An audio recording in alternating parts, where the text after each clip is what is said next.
What's up guys? Mr. Smiley here. In this video, I'm breaking down the absolute basics of screen printing so you can get clean prints on your very first try. Like this. Now, keep in mind, the beginner method we are using today is perfect for bold graphics, but it does have some limits when it comes to tiny, intricate details. But don't worry. As this channel grows, and we build this community together, I'm going to drop full tutorials on advanced emulsion and burning screens, so we can print absolutely anything. But to get started today, you only need a few essential tools. Let's go over the gear. First up, a 100 mesh count silk screen. I recommend starting with a 14 by 17 inch frame, because it's versatile enough to print everything from a small logo up to a big A3 design. It saves you money, so you don't have to buy multiple frames. You can grab these easily on Amazon or eBay. Down the road, I'll show you how to build and stretch your own custom frames, but for your other projects, pre-made is perfect. Next, a plastic spatula.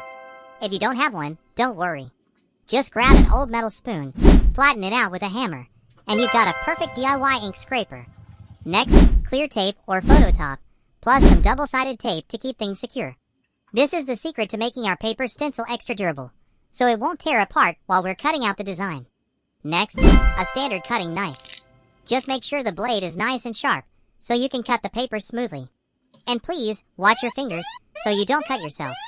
We will also need a cutting mat and vinyl squeegee for the prep work. Next up, we need something to put inside our t-shirt while we print. This is called a Platen or a shirt board.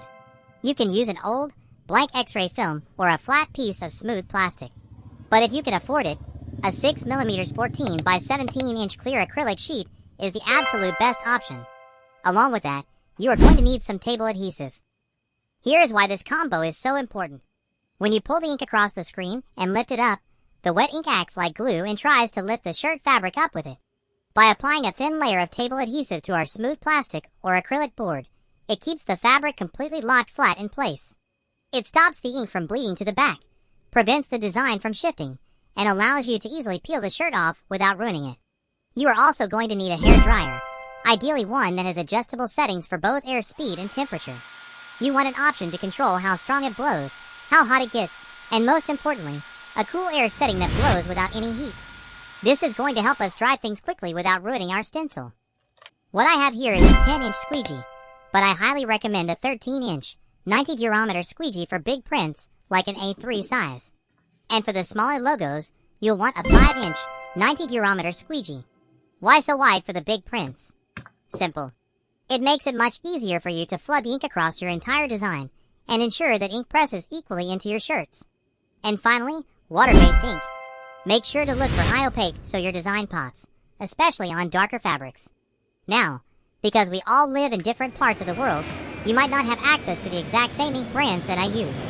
So definitely do a quick bit of research on what's available in your area, how to apply it, and, most importantly, how to cure it properly so your finished print stays firm and durable for years. To help you get started right away, I actually prepared 14 different designs for you to practice with because practice makes perfect. Some are easy to cut, and some are a bit more challenging. I put the download link in the description below, completely free. Inside that folder, you'll find the PNGs, SVGs, clothing mockups, and a ready-to-print PDF file. I specifically formatted the PDF to an 8.5 by 14 legal size, because I know most of you are printing from home and don't have a massive, expensive printer. This way, you can get big prints at a tiny cost. It is 100% free, but if you do want to support the channel and help us get future printing supplies, I've left a tipping link down below as well.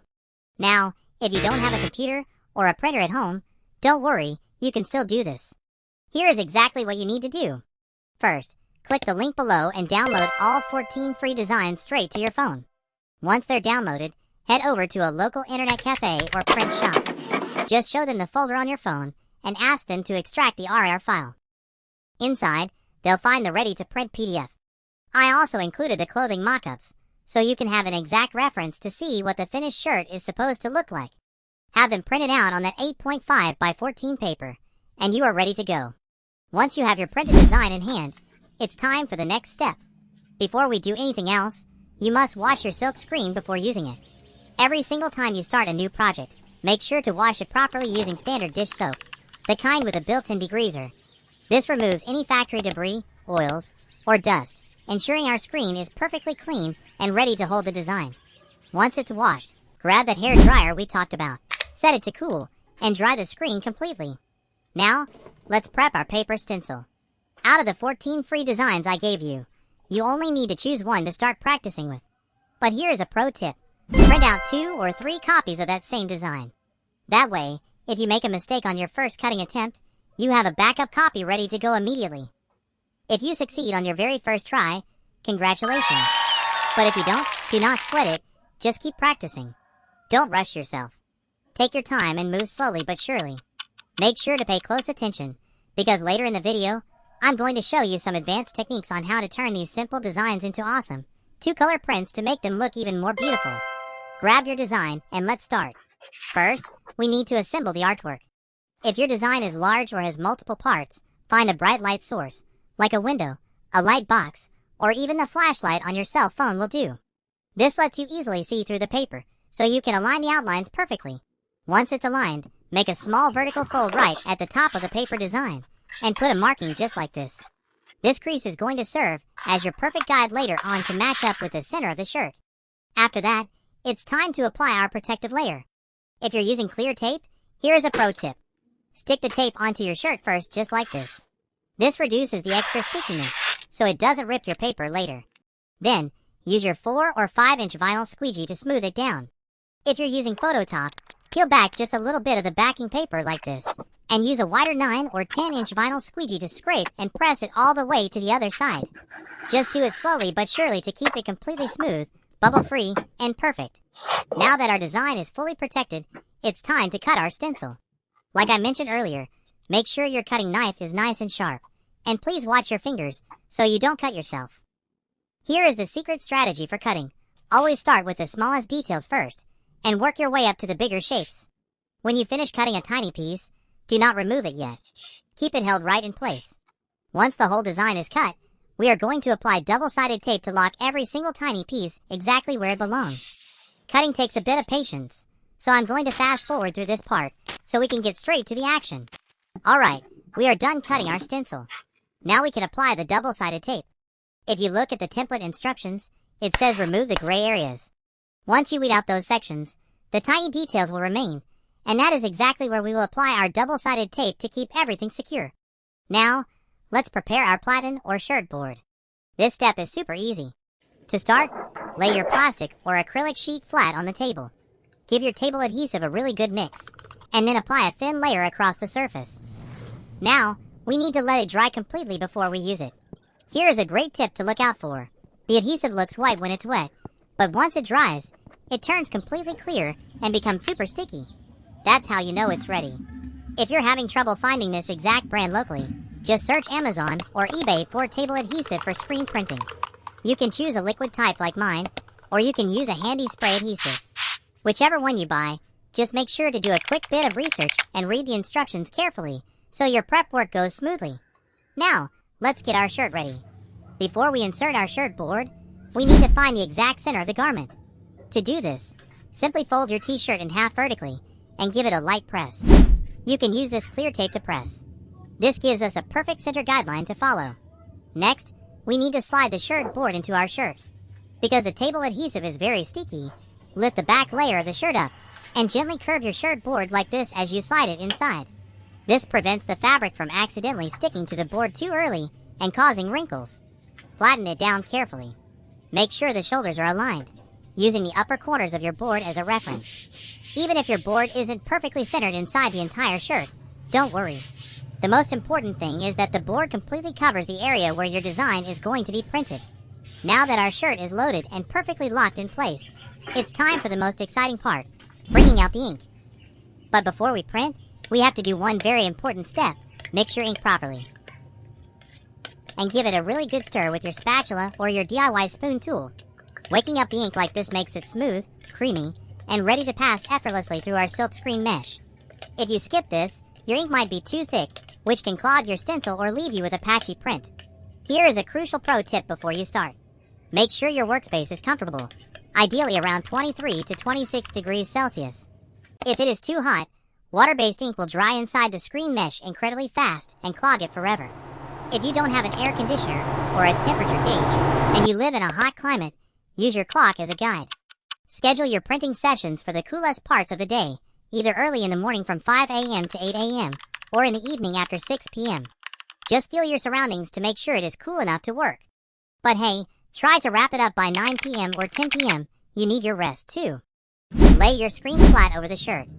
Align the crease we made on the design with the center line of the shirt, so everything is perfectly straight. For the height, use a simple rule of thumb. Measure 4 inches down from the collar. That is your sweet spot, and the exact starting point for your design. Once it's positioned, grab your clear tape and seal off any exposed edges around your stencil. This acts as a barrier, so the ink won't bleed past the frame and mess up your garment. It guarantees a crisp, clean border. Since we are doing this DIY style without a printing press or clamps to hold our screen down, we have to be our own stabilizers. Use one hand to firmly hold the screen frame flat against the shirt, while your other hand handles the squeegee. Here is how we print. First comes the flood pass. Angle your squeegee slightly and skim it lightly across the design without pressing hard. This fills the open screen mesh with a fresh layer of ink, so it doesn't dry out. Next is the print pass. Lean your squeegee at a 45-degree angle, apply firm downward pressure, and smoothly pull it toward you. Repeat this stroke 3 or 4 times just to be absolutely sure you get a crisp, clean, and fully saturated print. I personally prefer this pull method, but you can absolutely use the push method if that feels more natural to you. Either technique works perfectly. The main goal here is a clean, even stroke. If you pull it off right, you'll deliver a crisp, professional print that your future brand clients will love. Now, slowly lift the screen upward just like this, and look at that. There's the result of your very first coat. Grab your hair blower, set it to the cool or low heat setting, and dry the print for about 30 to 60 seconds. We aren't trying to fully bake the ink yet. We just want it dry to the touch, so we can immediately apply our second coat without any smudging. When you place the screen back down for that second layer, you have to be extra careful. Take your time to line it up perfectly like this, inspecting every tiny detail to ensure it's 100% on mark. This manual alignment is exactly why commercial presses and clamps are so popular. They make this step much faster. Once you're lined up, don't forget to flood the mesh and make those 3 to 4 firm print strokes before lifting the screen again. As I mentioned earlier, we are going to take this design to the next level by adding a second color. If you saved your second or third paper copy, that's perfect. We are going to use it right now. You can choose any color you want for this, like blue, red, or green, but for this tutorial, I'm going to use a bright yellow. Grab your extra copy and cut out the specific section you want to color. When you cut it, do not follow the exact outline. Cut slightly outside the line so the new stencil overlaps the first color. This ensures we completely cover the area without leaving any ugly gaps between the colors. Now, just repeat the fundamentals I taught you. Mix your new ink until it's smooth, align the design perfectly, and switch over to your small squeegee. Apply your ink, make your firm print passes, and always stay consistent with your technique, okay? And there you go. Look at that. Even a tiny splash of a second color completely changes the entire look and feel of the design. And once your final coat is printed and the screen is off, give it a full 2 to 3 minutes with a hair dryer, followed by 12 hours of air drying. This guarantees the ink is completely set, cured deep into the fabric, and 100% laundry safe. Do not rush this part. Giving it that time to cure means your beautiful design won't fade or crack in the wash. But before you sit back and relax, we have to clean up. Grab your spatula or spoon tool and scoop any extra ink left on the screen back into your tub. You can save it and reuse it for your next project. After that, make sure to wash your screen immediately. Water-based ink dries incredibly fast, and if you let it sit, it will clog your screen mesh permanently. A quick rinse right away keeps your gear perfect for the next print. If aligning it by hand feels a little tricky, don't worry guys. In our next video, I'm going to show you how to build a DIY portable press that you can use absolutely anywhere to make multi-coat printing a breeze. And guys, one last thing before we wrap up today.